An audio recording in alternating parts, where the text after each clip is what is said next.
Right. Okay. Hi. Hello, everyone.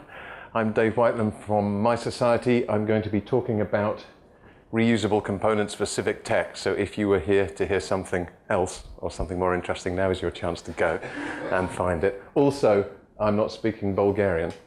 I will speak a little Bulgarian later on. So you can hold on for that adventure. So just to start, is anyone here familiar with My Society or not? I'm assuming that you're not. One or two of you are. Okay, great. And interrupt me anytime with questions. So, right, let's go. That would have been more exciting. There, here we go. Right, My Society is effectively it is a charity in the UK. We celebrated our 10th birthday this year. And we make civic websites that empower citizens. 10 years is a long time to have been in this field, so we are amongst the old people in this game. And I'm going to talk to you today about Poplus, which is a federation of which My Society was one of the founders. But I'm going to start by telling you a little about My Society so you understand the context that I'm coming at you from. I work for the international team in My Society, which means that my particular role now, although I started as a developer, my background is in computer science, my role now is mainly traveling the world, meeting people and helping them do projects similar to the ones that we've managed to do in the UK. So as you can see, our remit is to make websites and tools that empower citizens. And this started in the UK with Fax Your MP. Now, fax is a technology that many of you young people are unfamiliar with, but it is a way of transmitting a document over the wires. You can't imagine how exciting that was 10 years ago. And MP, of course, is your Member of Parliament. That grew, from that project, grew into one of our flagship sites, theyworkforyou.com. Now, in the UK, we have a long-established democracy where each individual votes for their representative in a constituency. This isn't uncommon. But you might be surprised to know that most people in the UK do not know who their Member of Parliament is, because generally they only care when in their normal lives, they don't care. So when they do need to know, we built a website to make it very easy for them to find out who their MP is, who their Member of Parliament is. And that works by going to theyworkforyou.com. There is a small agenda hidden in the name. Typing in the postcode, which is a very common. It varies from country to country, but in the UK, a postcode is good for about 20 addresses. So it's a very specific way of locating yourself. From your postcode, we determine what your constituency is, and from that we can tell you who your elected representatives are. Some people in the UK do know who their Member of Parliament is. Most of them don't know who their Member of Parliament in the European Parliament is, and also local representatives as well.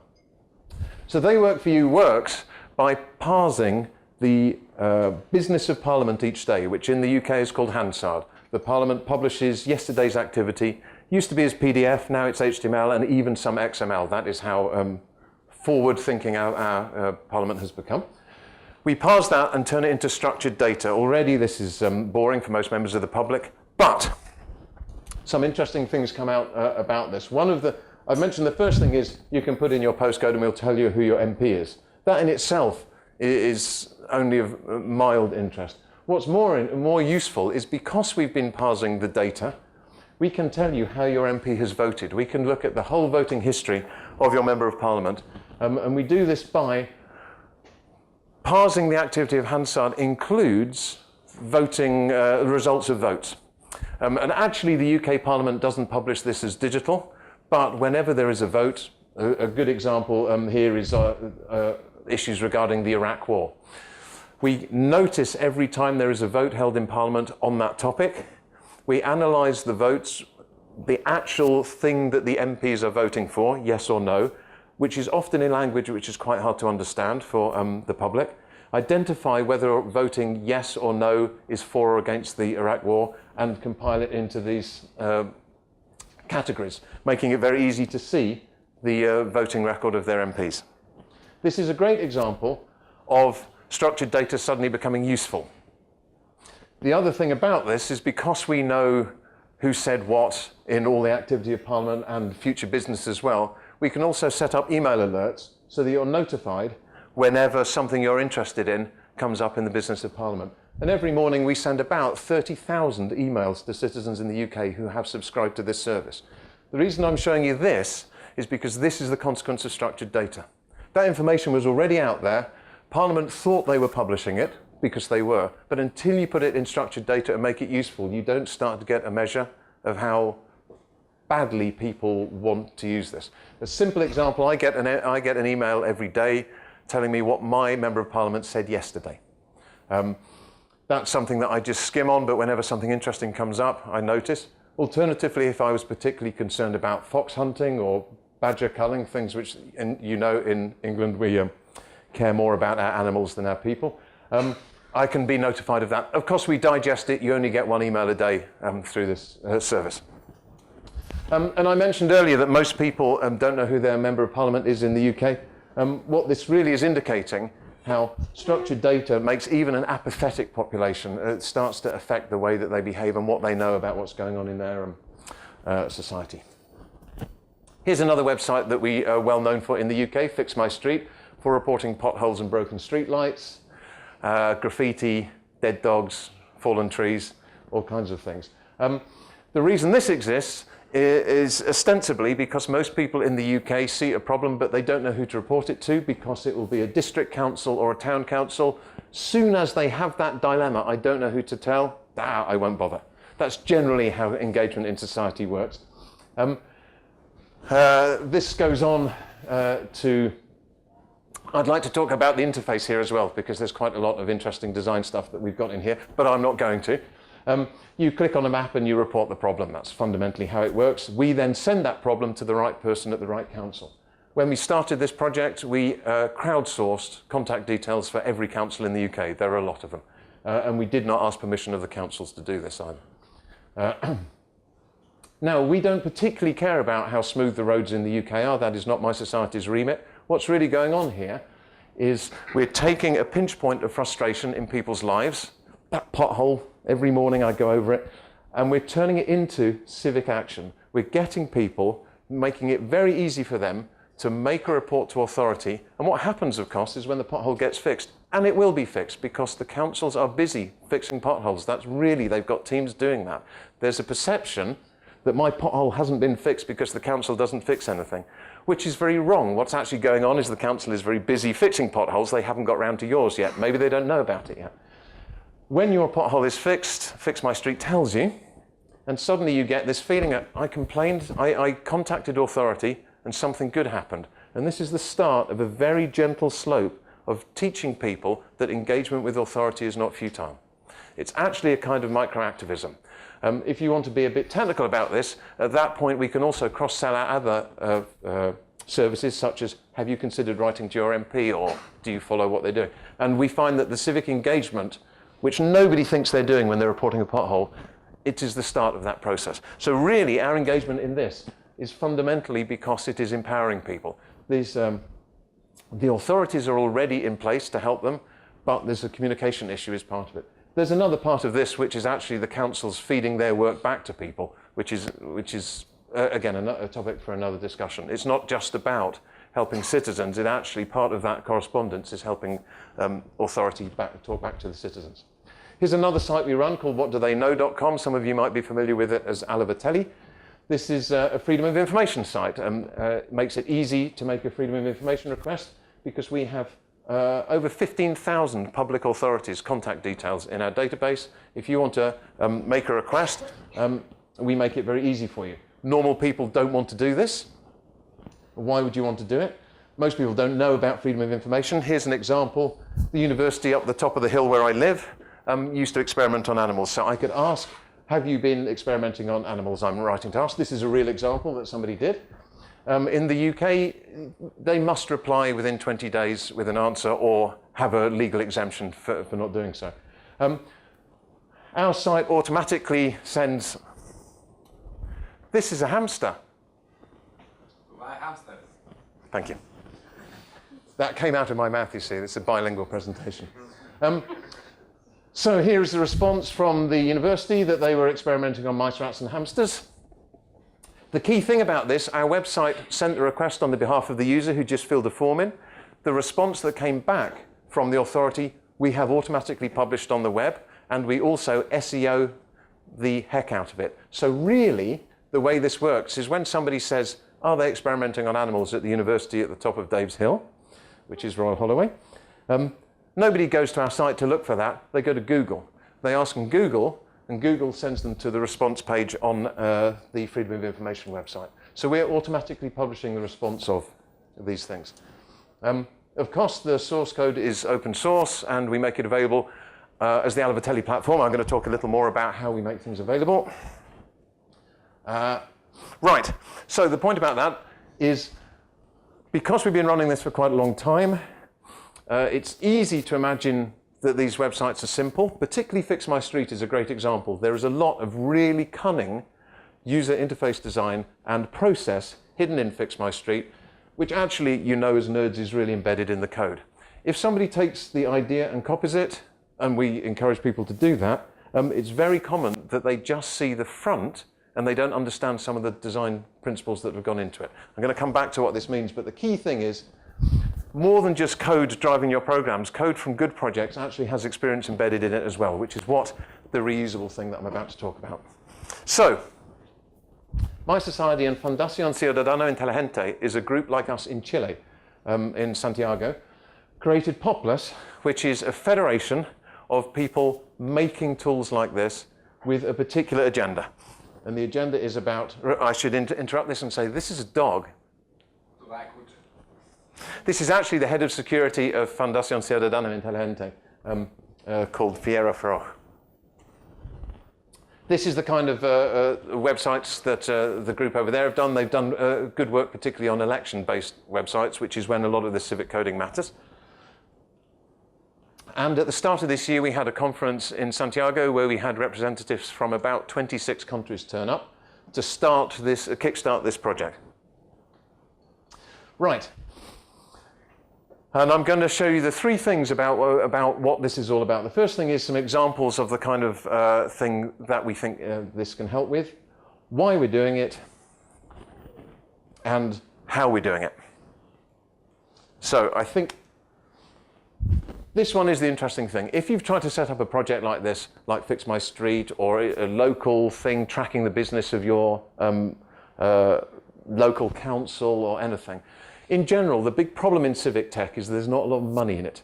You should be working at a bank using your fantastic coding skills if that is what you're interested in. And most of these civic projects start with maybe some funding, if you're very lucky, and normally a corpus of volunteers, including some devs. If that's what you've got, that's the start of your civic project. And what you will quickly discover is that money runs out. That's the nature of funding, is that you have the money to start with, and like your pocket money at Christmas, quickly that's gone. And volunteers are like snowflakes. They're beautiful and unique when they arrive, but very quickly they melt and then they disappear. So the problem with this is you want to maximize your funding and your volunteers and make the most of them at the start of the project, because later on, both those things probably won't be there. Now, what goes wrong is when you start your project, you start building the infrastructure, and that's the dull bit. And we're going to have a look at politicians in a minute. You build your database with a person table. If you spend too long on that bit, then as your money runs out, you're still doing the boring work and your volunteers start to disappear. And when the project starts to run out of both funding and volunteers, you still haven't started the local interesting bit that was the whole point of what you're doing. So we're going to attempt to solve that by making better use of sharing the code that's already been written that's out there. So just suppose you've got a database of politicians and somebody has got a list of all their representatives. In many jurisdictions, that is the hard part of this project. So if you have a list, a collection of photographs of your favorite kittens, the internet makes that very easy to publish that and share it with everybody else. But somehow, if instead you've got a collection of politicians, there's no easy way to do that. It's almost as if kittens are more attractive than politicians. In case you don't know what I'm talking about, here's an example of it. This is a similar thing, but this instead is for politicians. So we have a component called Poppet for making a database of people. If you've got a CSV file, you can import it. If you haven't, you can do it manually. And you're thinking, if you're a nerd, because most of you are nerds, right, the coders, you're thinking, how hard can this be, Dave? It is just an SQL table called person. And maybe there is a one-to-one mapping to party, because politicians belong to parties. Well, we've been in this field long enough, and what happens is, although that is how you'll start, that's what you'll get your volunteer dev to start building at the start of your project, and she will say, this is easy, it's just a person table. The edge cases are what will always catch you out in computer science, and politics is particularly horrible, because politicians, assuming we're talking about politicians who don't change their names, politicians belong to political parties which might change their names, and they belong to political parties over a period of time, because they have a tendency to switch allegiance as well. Now, when you build your database to start with, you haven't thought of this, and normally you're doing it before an election. And of course, after the election, all hell breaks loose because everything changes, including parties becoming coalitions with each other. And the time that you belong to, and before you know it, your dev who built their person table has a nightmare of a job keeping track of all this. And you are wasting this valuable time, because what they're not building is your customized local UI based on that election, that area where you were working. So this is part of the issue here, is that inside our Poppet instance, which appears to be a database of politicians, is the experience we have of covering these kind of edge cases as well. Not only the user enters the data, there are a number of ways of doing that, importing, trying to make it easy for you. As you've just seen, it comes with a nice interface. You get your basic CRUD, which is what you'd expect. I mentioned, of course, we try and make it easy for you to put in. That sounds easy, right? And again, you're thinking, really, what's the benefit? No, there's also a useful API, and this matters because we don't just want you to stick your data in and make a database. That's rather dull. Importantly, it has to be useful to you. So, the idea of having a database of politicians is really because your intention is that it's going to be part of a bigger project that you're going to build. So to start with, we can even host it for you, and you just access the API over HTTP. If that's too slow for you, you can host it locally. Maybe use a native library if that's working, so that you can use the same API. The point about this is that all the time this is going on, you haven't had to waste any time on this side of it. It's already there for you. And at the very worst case, generally, the components that I'm going to show you are using open standards anyway. So if you do need to use the data, it's easy to get to.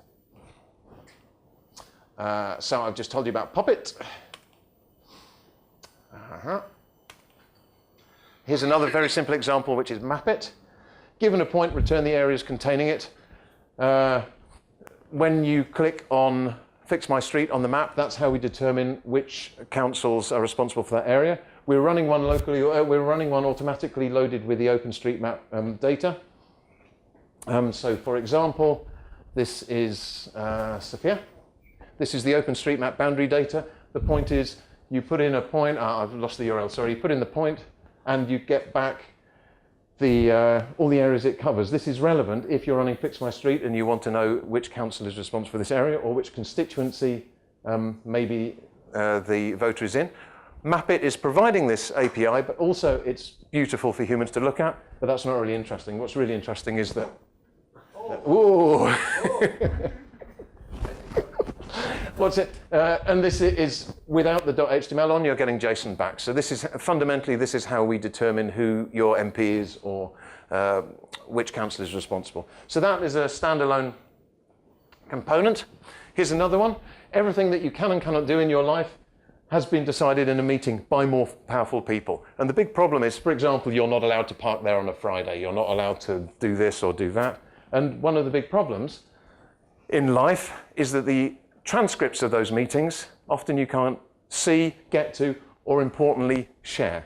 So here's another example of one of our components called SayIt, which takes transcripts, which are things until now you hadn't really thought about, turns them into things of beauty, makes them readable, makes them linkable, shareable, searchable, and it's using an open standard from the African Parliament project, which is also used by the Library of Congress and the European Union.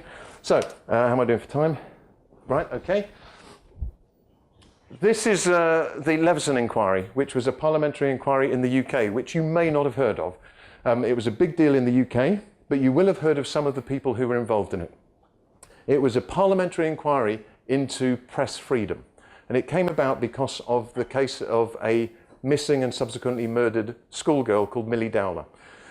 She went missing, and the tabloid press found her, they accessed her mobile phone voicemail by using the default password, which she hadn't changed, and they were listening to her voicemail on her phone after she had been abducted. Actually, we know now, after she'd been murdered. The police did not know that the press were doing this. The police thought the activity on her phone suggested that she was still alive. When this came out, that this had happened, it became, of course, a controversial issue and raised questions about how far the press should be allowed to go to interfere with people's privacy and issues like that. Another part of this inquiry was regarding J.K. Rowling, who wrote the Harry Potter books. And she one day had the situation of a journalist putting a note inside the lunchbox of her young daughter at school, trying to get access to her mother in order to find out fundamentally what was going to happen in the 7th book. So because this became a matter of public issue, public interest, Parliament held an inquiry where they summoned witnesses, including J.K. Rowling, Hugh Grant, Sienna Miller, I think, to talk about these experiences and hold an inquiry in front of Parliament and publish it, and then possibly change the legislation in our country about what the press can and cannot do. Now, the significant thing about this, it was a matter of big public interest, which of course the press had an agenda in not reporting in any detail. The government published the hearing, which is the document that I'm about to show you when life comes back. Tell me that's not coming up on the screen. Right.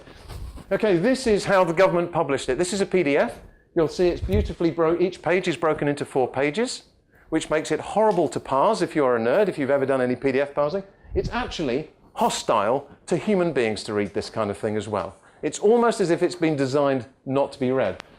This, of course, the idea of numbering lines, which is something we have from medieval Bibles, is the idea that you can deep link into a document. Honestly, in 2012, 2013, this is not how we should be publishing documents anymore. So here's the same thing after it's been parsed and put into our product, SayIt. If you can parse a document, a transcript, and get it into XML, we recommend XML, the open standard of Comet and Tozer, then we can make this beautiful. You can link in context, you can search it. If you're interested what that really looks like, oh, sorry, I should also say, because it's structured at that point, of course you can then also say, what else has this speaker said? And you do all the things you'd expect. Really, this is what's going on behind the scenes. This is what a document should look like to those of you whose nerdy hearts beat binary instead of blood. And here's an example of the South African People's Assembly, a parliamentary monitoring site, which is using SayIt to publish the transcripts of what happens in Parliament there. Whew. So, more examples.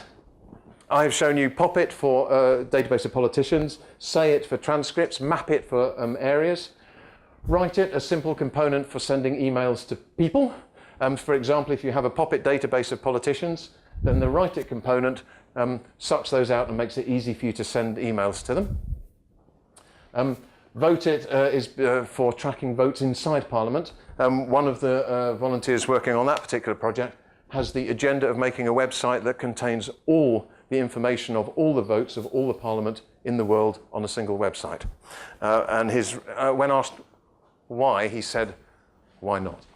So Represent Boundaries is written by the Open North Canadian group that does this kind of more sophisticated version of Mapit. This is proposed by the group in Malaysia, the Accountability Tracker, where they are operating in an environment with corruption. It's a concept you're probably unfamiliar with here, but in some governments there is corruption. And they propose that corruption is actually a bug in a politician. So you ought to be able to run a bug tracker on politicians, and that would be an accountability tracker. They said if they actually were running it for a while on GitHub, which was an interesting idea, that you can actually track politician corruption, raise issues against them on GitHub. Not what GitHub intended when they constructed their platform, and they're going to refine that into a component. And others we don't know about. All the component is, and this is very general, it helps with civic and democratic websites. It solves a single problem. It plays nicely with the other components where that is appropriate. It's platform agnostic, which really means generally most of these things are operating over HTTP. It's not specific to a particular jurisdiction. Of course, it's free and open source. This is increasingly important, that it has a stable and documented API. Those are my 7 things.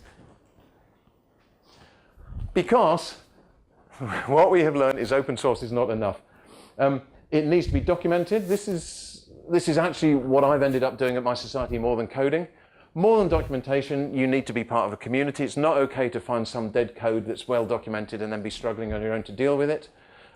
So the idea of the federation is not only is it providing the software, documenting it, providing a community, active support. Some of us are actually paid to spend our time helping people using these components. And more to the point, sharing stories about how they work and how they don't work. Being honest about failure is an interesting thing in open source. That's part of what's going on here. The website to look at what I've been talking about is poplus.org. You'll probably put stickers on your laptops because I brought some with me. I just want to summarize what I've gone through. How am I doing for time? So I showed you some examples of the components. Each of those works as a standalone website. For example, the Leveson Inquiry, we took the transcripts and we put them on a website, and that is it. It's not linked to anything else. It's a resource for people to be able to read and share the documents. We've done the same with the Charles Taylor trial from Liberia. Transcripts are particularly interesting for court cases because there's a clear example of people, once a person saying something, somebody else saying something else, and you want a deep link. And by deep link, what I really mean is tweet or share on Facebook. That's what deep linking really means. That's how citizens engage with documentation. Why we did it, to do with the frustration of the waste. We see a lot of people trying to run projects like My Society projects and failing because it's so much harder than they think, and they get bogged down in building the infrastructure at the start, which we're trying to bypass with this. And we're doing it by sharing and understanding that sharing the software is not enough.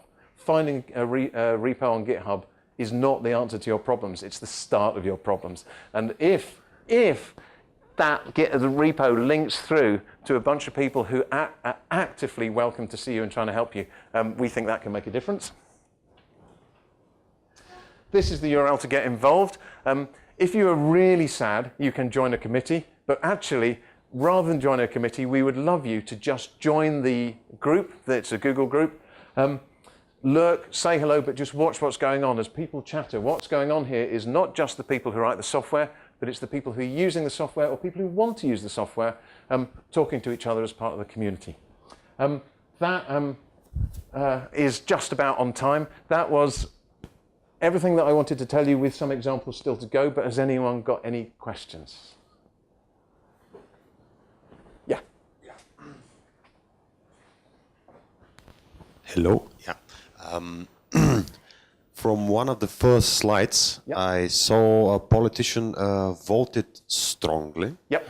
Just voted for, Right. voted against, and Yep. voted strongly Yeah, against. yeah. What are these nuances? Yeah, why no numbers, right? So we have numbers, and very quickly you learn, if you publish the numbers, if there's only been one vote on the Iraq war, and one of the politicians votes for, then he's 100% in favor of the Iraq war. Soon, of course, what happens is that that's a misrepresentation which the press will use. So one of the interesting things about doing sites like this is that although we design them for the citizen and from the user's point of view first, actually, you don't want to be hostile to authority either, because this is about a communication. So we removed rankings and we removed specific numbers on things like percentages in order to prevent the figures being abused. I can show you another example of that. Oh, is that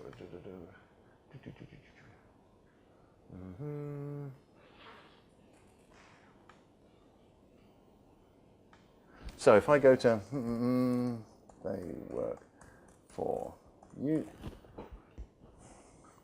God, I hope nothing comes up in my search history that you shouldn't be. Hey! So the short answer is, in part of that, we employ someone to very carefully and objectively check each of those figures, because we get called up on them, and then we conceal the figures because we don't want the press to abuse them. Because what's interesting is the general pattern of the voting. I'm just going to show you my MP.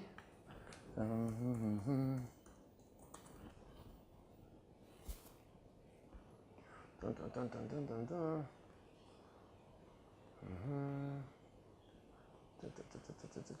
It was up there in the beginning. Yep, I want to At show you least this. what I though. saw. Da, da, da, da, da, da, da, da. He has used 3-word alliterative phrases. She sells seashells 1,377 times. Right? So this is actually an answer to your question. We put this stupid statistic in here to explain to members of, why is this here? To explain to members of the press that you don't take these numbers and make bold statements about what's going on. That actually you need to use your intelligence to understand the information here. Another very clear example of this is we count the number of times that they have spoken in debates.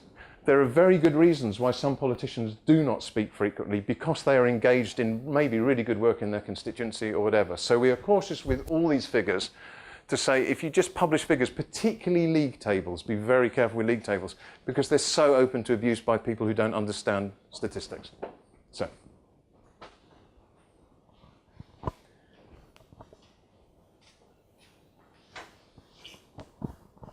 Hi, are you familiar with the Gov0 in Taiwan? I'm going there next weekend.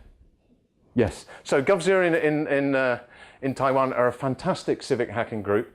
gov.tw is the government website. g0v.tw is the better one, which the civic group in Taiwan are running. And they've been quite subversive in the way they're using tech. Are they in Poplus? Yes.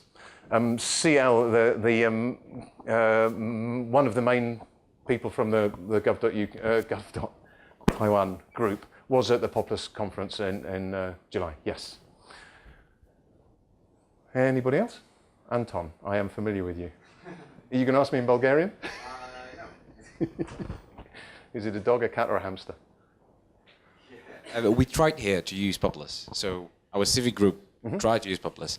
But few problems that might be like a hard question to answer like in a snap. Yep.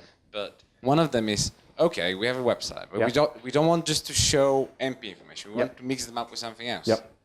But the developer that wants to like do the extra functionality doesn't want to use, is it Node.js or is it Python? Or, and what happens then is, no, it's not even the end of the question. Is what happens then is like the ecosystem of one project becomes like a modularity, which is a high risk to maintain, not just develop. So one of the things about this is that we found that often the utility of publishing something like the Poppet database comes at a greater cost than the cost of maintaining it. So there is a case for saying, push that out and have your own layer locally and use this as a source for either pulling new information in to kickstart your project or even synchronizing it back out. Because at the very least, it's a way of publishing. But a simple example of this going not wrong was the group in Korea wanted to use SayIt. They got in touch with us, wanted to use SayIt, already running a Python site. So happens we've implemented SayIt in Django. They were running Flask. And in the end, they chose to implement the features, which is kind of what you're saying here, implement the features that were useful to them, but not use the component. And to start with, we threw our hands up in horror and thought we have failed because we wanted our software to be reusable. You say, no, this is okay. We were talking about this earlier, that the agenda is if just the components become, even if you see it as a reference site where you implement your own version of it, that is kind of okay because there's a lot encapsulated in these things, including interface design, that is useful. So the interoperability of it, as any real nerds know on the server side, quickly starts to become problematic. So when we talk about platform agnostic, we really mean web services and over HTTP. And often, locally, that's not okay. And so, yeah, we run into problems with that. And sometimes the fact of the matter is the implementation is better not to use the component. But it's particularly if you have a well-established project. It's particularly for new projects where we try to get it kick-started quickly. And if that's working for you and you've proved your site's working, then sure, implement your own end without it. But I'm very keen to appreciate that the interoperability server-side is problematic. Nobody has solved this in tech, and Poplus isn't about to either. Yep. Also, I'm not a fan of Node at all. Pearl hacker. There's few stuff in Node, right? Oh, that's the only one. It uses Mongo as well. Yep. Oh, so hipster. You'll be pleased to know at our annual get-together last week, exactly the same issue was raised by our own developers. about this. Yeah. Can I just take another question perhaps? Yep. Another thing that we struggle with. Yep. Trying Poplus. I think we started even a topic with Tom and Mark also. Yep. Involved in this. One other problem was that let's use Poplus or whatever, but you said the volunteer doesn't want to do infrastructure. That's not always the case. Some volunteers are like, I want to do this. This is the most interesting bit of the project. Don't remove me from this satisfaction. So what we would love is that effort to be in some way reshared. So sure, if you have a volunteer who is a hardcore dev who's doing this good stuff, really, if you realize you're working on something which has utility beyond, then we'd love it to become a component. And that means some great work's been done, but maybe you need somebody else to document it or make it more usable in some way. But I won't discourage any of that. So if anyone is working on anything like this, you should be lurking in the Google group. Please sign up. And particularly if you've already got something that you think would fit in this way, there are people here who will try and help it, make it easier for you to share with other people.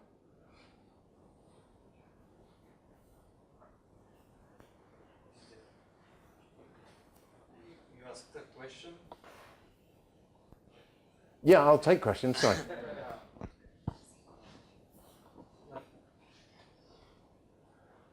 Can I ask one? Yeah, please. Okay. First, thanks you for the very inspiring speech. And I'm wondering if, apart from sharing these components that you spent a lot of time crafting, can you also share experience about how do you talk to institutions and politicians to represent this as beneficial to them as well? So there's a very simple example of that, is FixMyStreet. FixMyStreet appears to be us poking the council and saying you're not doing your job properly. That's not what it is. We're just facilitating the reporting through to the council. These days, councils call that channel shift because it's saving them a lot of money if they can handle inquiries online rather than people phoning them up. But the key thing about things like potholes and FixMyStreet is if the council's pothole team was a commercial enterprise, they would be marketing on your televisions and on your radios how many potholes they'd fixed last week. They would be showing you their teams working and the fantastic money that they have invested on their pothole fixing machinery. But councils don't do that because they're so busy. They have budget constraints as well, so busy just fixing the problems. So one of the things that sites like this do, particularly FixMyStreet as an example, they actually close that loop and they feed back to the public because the work that's being done is reported back to them. So when somebody reports, my pothole hasn't been fixed, their opinion on why that fix hasn't happened changes when they begin to appreciate that potholes are being fixed. The reason it's called FixMyStreet and not Fix Our Street is because actually civic engagement starts with personal interest. It's my society, not our society. About every 6 months, we get an email from somebody telling us that we have named our websites incorrectly. And they don't realize it is a deliberate thing. It's like Kickstarter. Kickstarter works because you're getting something back when you invest in the project. So we actually, in the UK, we have about a third of our operation is commercial, and we get paid by councils to implement FixMyStreet on their website. And they do that. It's actually the national one. It's just a front end and branding on it. But that includes integration to their back end, so it automatically pumps fixes back out and publicizes it. So it's a very easy way, a very clear example to demonstrate that what looks like an assault on the council actually is not that at all. It's part of this sharing this information and publicizing the work that they do. They Work For You, the parliamentary tracking website, showing the activity of Parliament is a very smart thing to do because parliamentarians want the public to know that they're busy. So I don't think we have a problem with this as such. Oh, of course, it depends how well functioning your parliament is. Yeah. Sometimes, especially with power-ranking politicians, they are incentivized Right. to be least accountable. Right. So the extreme case of this is that I'm very proud to say the UK has an exemplar website for government. The gov.uk website, if you are ever bored, go and have a look at it because it's beautiful. Actually, the head of digital services who's done that is an ex-director of MySociety. That's how that has come. That's to some extent how that's come about. It's user-driven. It's open source. You can even submit pull requests to change government's website, and we've done it. So that is super cool. It makes you very proud to live in a place like that. But our Parliament's website is not good. And Parliament has existed for 850 years, and there's a good reason why they don't change quickly. And it became clear, interestingly, fundamentally it became embarrassing for Parliament to have a worse website than government. And in order to solve this, eventually, there was a problem because you might know we have a two-house system, House of Lords, House of Commons, and very nearly it came to the situation where where the Parliament website split. That's of no use to the public. No citizen thinks it's better to have how great that we live in a country with two parliamentary websites instead of one. So Parliament decided they needed to address this problem, so they called for consultation about how to improve the digital offerings that Parliament make. This, of course, is a great opportunity for consultants in suits to go in, and some of the big companies rub their hands. This happened last year, and the company that got the remit to go into Parliament to tell them how to improve their digital offering was MySociety. This is very important because having run the parliamentary monitoring website for almost 10 years and embarrassing them, eventually they said, please come in and help us. Right? This can happen in any country. It's not quick, but and I have to say, I wore a suit and I went in and I was one of the people who did those interviews. There is nobody stupid working in British Parliament. They're fascinating and interesting, smart people who want to go digital, and the institution is actually designed not to change quickly. And so it's going to improve and it's going to be great. But the fact that we were involved in that is a really positive thing that shows you start by poking them and upsetting them. The tide of digital change, particularly as younger politicians come into the system as well, means that actually it's okay to be hostile to start with. Yeah.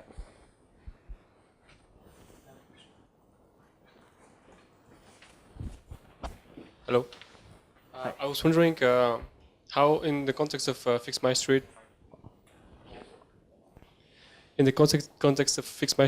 how do you handle false positives? Right. Surprisingly, we get very little abuse on FixMyStreet because it's such a dull thing to mess with, I think is the real problem. The way FixMyStreet in the UK works, anyone can mark a problem as fixed. Please don't do this, but you could all now log on to FixMyStreet. Not even log on, you could go onto FixMyStreet and mark any problem as fixed. It would require an email confirmation, but you're smart people, you can do that without necessarily giving away who you really are. We don't find it's abused very much. We also give staff accounts, so the staff can mark problems as fixed in more ways than the public can. As a member of public, you can mark a problem as fixed or not fixed. This is just in the UK one, whereas the councils can have a whole range of different statuses they can set. The other thing is, if a problem gets silly, the council can hide it off the site. And we don't care about that because the main thing is the problem has been reported. So there's a cron job running every 15 minutes, sucks up any new report, sends it to the council. If after that stage we hide it from the site, that's okay. So actually we spend half an hour a day doing user support on FixMyStreet. It generally polices itself. And we have 2,000 reports a week going through. So you don't disable users, like giving false? You can. It has a facility to ban users, yeah. It's rare, but like I say, it's an odd thing to focus on. But what tends to happen is that when FixMyStreet is abused, it's by an individual who is already causing the council difficulty through the other channels as well. It's normally the case when we have to ban a user, it'll be a user that the council is already familiar with. Thank you.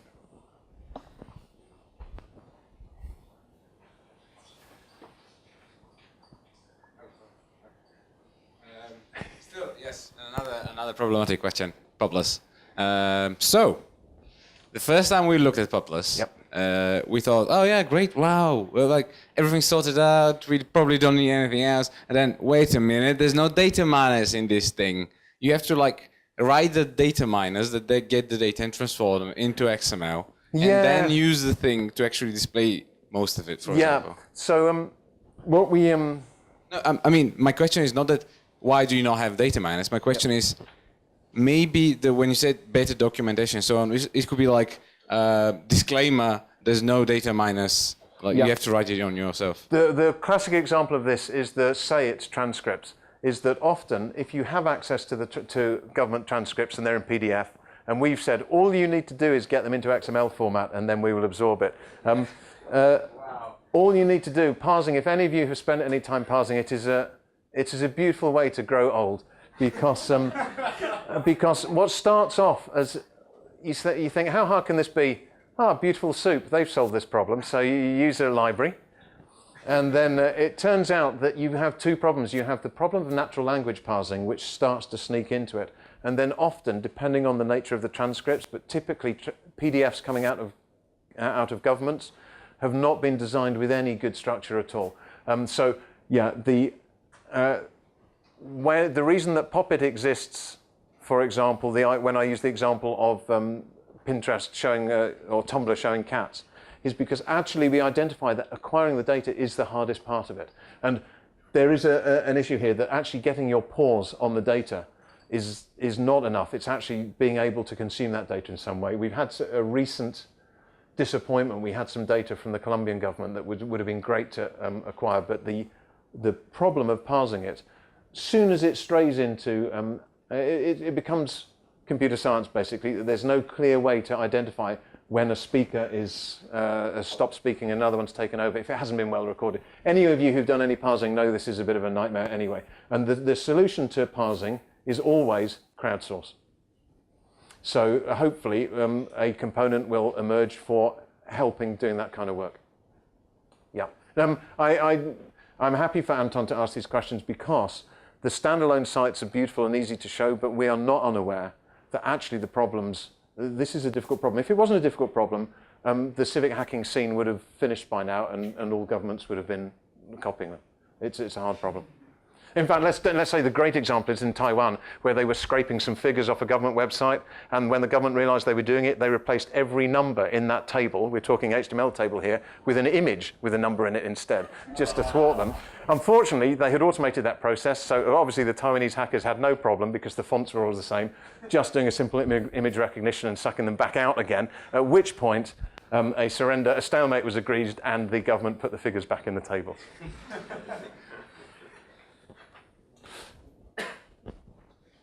Okay, I'm getting a high five. I'm going to take that as a high five. Exactly. Any other questions? Well, I've worn you out. Good, so please have a look at poplus.org. Have a play on some of our sites. And if you see me wandering, I'm here all weekend, so if you see me wandering around and you want to ask me something so awful that you want to ask it to me in private, then do that. Thank you.